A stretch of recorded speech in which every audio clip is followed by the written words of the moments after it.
अनिल और सुनील दोनों भाई हैदराबाद में पीओपी का काम करते थे।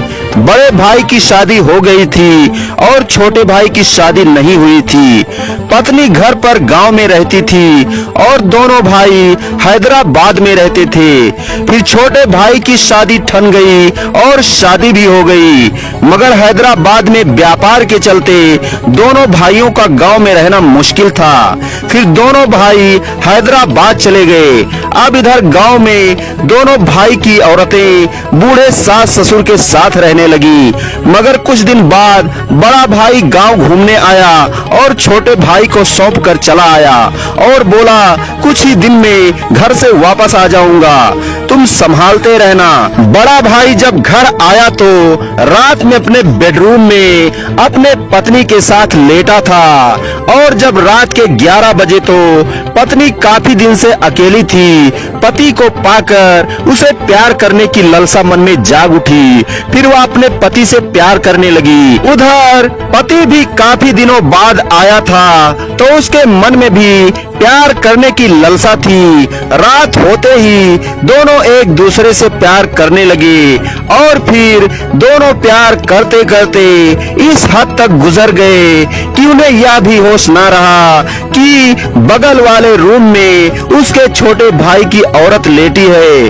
दोनों पति पत्नी अंग्रेजों के स्टाइल में प्यार करने लगे और फिर दोनों के बीच अंग्रेजों के जैसे 61-62 गेम शुरू हो गया और रूम से गेम खेलने की आवाज बाहर आने लगी। तभी छोटे भाई की पत्नी जाग गई। जेठानी के कमरे से आ रहे आवाजों को सुनकर उसे पता चल गया कि जेठ काफी दिनों बाद आए हैं तो जेठानी के साथ प्यार कर रहे होंगे।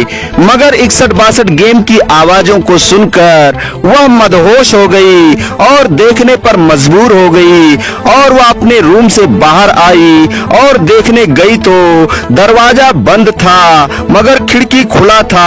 जब वह खिड़की के पास गई तो अंदर का नजारा देखकर वह हैरान हो गई और सोची कोई ऐसा भी 61-62 गेम खेलता है। दोनों ऐसी अवस्था में थे जैसे 61-62 मूवी में गेम चलता है, उसी स्टाइल में जेठ और जेठानी गेम खेल रहे थे। फिर वह खड़ी होकर देखने लगी और जेठ जेठानी का रोमांचित 61-62 गेम चलता रहा। देखते देखते बहू पानी पानी हो गई और सोची मेरे पति तो मेरे साथ इस स्टाइल में गेम नहीं खेलते हैं, काश वह भी ऐसा गेम खेलेंगे तो बहुत आनंद आएगा। फिर वह जब तक देखती रही कि जब तक दोनों का गेम चलता रहा। फिर उसे एक खौफनाक आइडिया आया, काश मेरे साथ अगर जेठ जी गेम खेलते तो मुझे भी आनंद मिलता। फिर वह जेठ के साथ 61-62 गेम खेलने के फिराक में हो गई और प्लान बनाने लगी। फिर वह ससुर के रूम में गई तो उनका इलाज चल रहा था। उनको नींद न आने की बीमारी थी, सो वह हर रोज नींद की गोली खाकर सोते थे। बहू ससुर के रूम में गई और उनकी नींद की गोली से 2 गोली निकाल कर ले आई और दूसरे दिन रात के समय चाय बनाई। और उधर जेठ गांव में घूमने गया था, परदेश से आया था तो ज्यादातर वह गांव में ही घूमता रहता था और अपने गांव के लोगों से मिलता जुलता रहता था। रात के 9 बज रहे थे, वह खाना खाकर गांव में घूमने गया था। तभी जेठानी बोली, देवरानी जी आज मेरा सर दर्द हो रहा है, चाय बना दो। फिर तो उसे मौका मिल गया और वह चाय बनाकर अपने बेडरूम में जेठानी को बुलाई और बोली, यही आ जाओ और चाय भी पी लो और आपका सर भी दबा दूं जिससे आपका सर दर्द ठीक हो जाए। फिर जेठानी देवरानी के रूम में आ गई। फिर वह जेठानी को चाय में नींद की दवा मिलाकर पिला दी और बोली, मेरे बेड पर लेट जाओ, मैं आपका सर दबा देती हूँ। जेठानी लेट गई और देवरानी सेवा करते हुए उसका सर दबाने लगी और वह सो गई, क्योंकि पिछले रात पति के साथ जागी थी और इसलिए सरदर्द हो रहा था और चाय पीते ही वह सो गई। देवरानी को मौका मिल गया और वह बरामदे में गई और फिर घर के लाइट का मेन स्विच ऑफ कर दी। उधर पूरे गांव का भी लाइट मौके पर चला गया।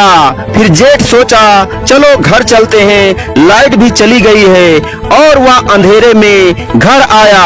उधर उसकी बहू पहले से ही जेठ के बेड पर साड़ी से अपना मुंह ढककर लेटी थी, ताकि अगर जेठ मोबाइल जलाकर देखें तो भी उन्हें पता ना चले कि पत्नी है या कोई और। जेठ अपने बेडरूम में गया तो बहू पहले से ही लेटी हुई थी, जेठ का इंतजार कर रही थी। जेठ पहुंचते ही बेड पर लेट गया और थोड़ी देर बाद वह बहू को अपनी पत्नी समझकर उसके तरफ मुंह करके लेट गया और उसे प्यार करने लगा। फिर दोनों एक दूसरे को लिपट गए, प्यार करना शुरू कर दिए। तभी बहू सोची अब प्यार तो बाद में होता ही रहेगा, पहले जेठ जी के साथ 61-62 वाला गेम खेल लूं, फिर तो सारी रात प्यार करने के लिए पड़ा है। उधर जेठ का घोड़ा भी खड़ा था। जब बहू देखी कि जेठ का घोड़ा खड़ा है तो वह घुड़सवारी करने के लिए लालायित हो गई और फिर वह बेड से उठी और घोड़े पर चढ़कर बैठ गई। बैठते ही जेठ ने अपना घोड़ा दौड़ाना शुरू कर दिया। जेठ बहू को अपने घोड़े पर बैठाकर घुड़सवारी कराना शुरू कर दिया और बहू घोड़े पर बैठकर खूब आनंद लेने लगी। उधर घोड़ा भी पावरफुल था, वह इतना फास्ट दौड़ रहा था कि मैदान में दौड़ दौड़कर मैदान को अस्त व्यस्त कर दिया और सारी रात जेठ बहू को पत्नी समझकर घुड़सवारी कराता रहा। उधर बहू तो बहुत खुश थी, घुड़सवारी करके उसकी आत्मा शांत हो गई और वह घोड़े से उतरकर बेड पर आराम करने के लिए लेट गई। फिर जेठ ने अपना घोड़ा रोक दिया और घोड़ा भी आराम करने लगा और जेठ भी सो गया।